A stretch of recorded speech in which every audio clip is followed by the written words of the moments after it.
ક્યાં ખોઈ ગયો? હું તને પૂછું છું, સેન્ટ તે લગાડ્યું છે કે હું? અરે નાના નાના મેડમ શું વાત કરો છો? અરે હું તમને પૂછું છું કે તમે લગાડ્યું છે કે શું? હું કરવાની જેન્ટ્સ નું સેન્ટ લગાડું? તો પછી હું શું કરવા લગાડું? આ અભ્યંકર સાહેબ એટલું સ્ટ્રોંગ પરફ્યુમ વાપરે છે ને કે એકવાર ઓરડામાં આવીને જાય ને પછી આખો દિવસ ઓરડો મગ મગ મગ કર્યા કરે છે. એ વાત સાચી. એક વાત પૂછું મેડમ? બોલો મિસ્ટર મનુ. તમારે છે ને ડિટેક્ટિવ બનવું જોઈતું હતું. તમે કેટલા સરસ સવાલો પૂછો છો, એકદમ કમાલ કમાલ. ઇનફેક્ટ મારે તો નાનપણથી જેલર જ બનવું હતું. વાહ વાહ. ચાલો હું પંખીઓને પાણી આપી આવું. મનુ મનુ કંઈક તો ગડબડ છે ગીતા, પણ હું જોઈએ હું.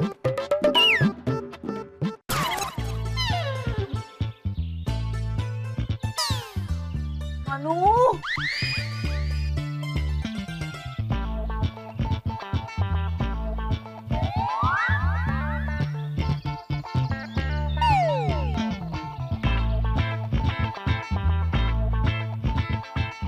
બહુ ખતરનાક લોકો છે આ તો. વાવ, તું મારા માટે કેરીનો રસ લઈ આવ્યો. How sweet.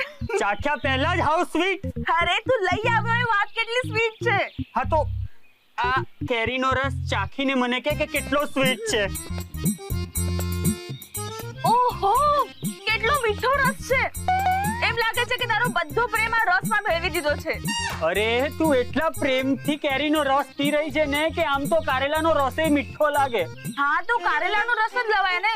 આ કેરીનો રસ શું કામ લઈ આવ્યો? અરે પણ હમણાં કેરીની સીઝન ચાલે છે, કારેલાની નહીં. અરે પણ કેરીના ભાવ કેટલા માથે ચડ્યા છે, અને આટલો બધો રસ બનાવવા માટે તું કેટલાની કેરી લઈ આવ્યો? એ આ કેરી આપણને અભ્યંકર સાહેબે ભેટમાં આપી છે. શું? અભ્યંકર સરે ભેટ આપી? હા. ખરેખર? હા પણ એની એમને ખબર નથી. હો હા, મારા અભ્યંકર સાહેબ એટલા કંજૂસ છે. હમણાં જ કેરીની પેટી લાવ્યા છે, પણ દિવસમાં 10 વાર ગણ્યા કરે અને મને પૂછ્યા કરે, કોઈએ કેરી લીધી તો નથી ને, કોઈએ કેરી લીધી તો નથી ને. તો પછી તે કેવી રીતે તફડાવી? અરે કેરી ગણવાનું કામ તો મારું જ છે ને. એ પણ સરને ખબર પડી તો? અરે કોઈને ખબર નહીં પડે રોજી. શું તારા સાહેબના ઘરવાળા કે શું મારા સાહેબના ઘરવાળા? અરે બંને પરિવારો મૂર્ખા છે, મૂર્ખા. નહીં તો અત્યાર સુધીમાં લિપસ્ટિક અને આ ચશ્માની ખબર ના પડી ગઈ હોત. હા, આ મૂરખ તો મને પણ લાગે છે. પણ મનુ, આ આટલો બધો રસ મારાથી નહીં પીવાય. તો હવે શું કરીએ? વાવી દઈએ. આ રસનું ઝાડ ઉગશે. તું પણ ના. એ મનુ, હું શું કહું છું, આ રસ હું શાસ્ત્રી પરિવારને આપું તો? જો મને કઈ વાંધો નથી, પણ એ લોકો તને પૂછશે કે તું આટલો બધો રસ ક્યાંથી લાવી તો હું કહી દઈશ કે હું બજાર ગઈ હતી ને ત્યાંથી તમારા બધા માટે લઈ આવી. તો તારે બજાર જવું પડશે. અરે સવારે ગઈ હતી, don't worry.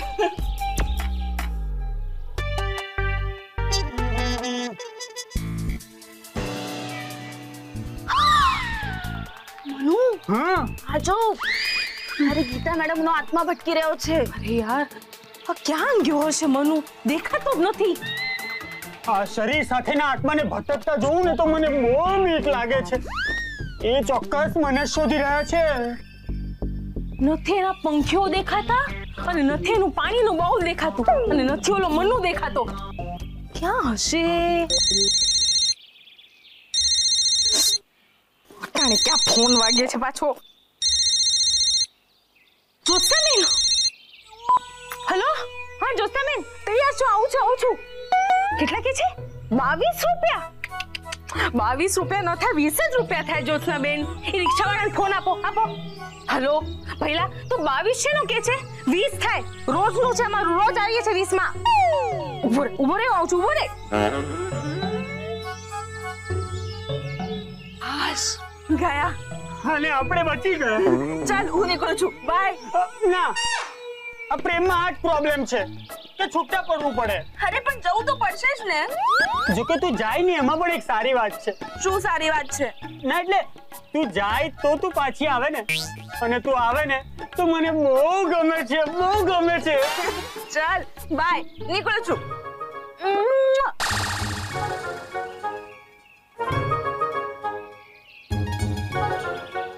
I love you rosy.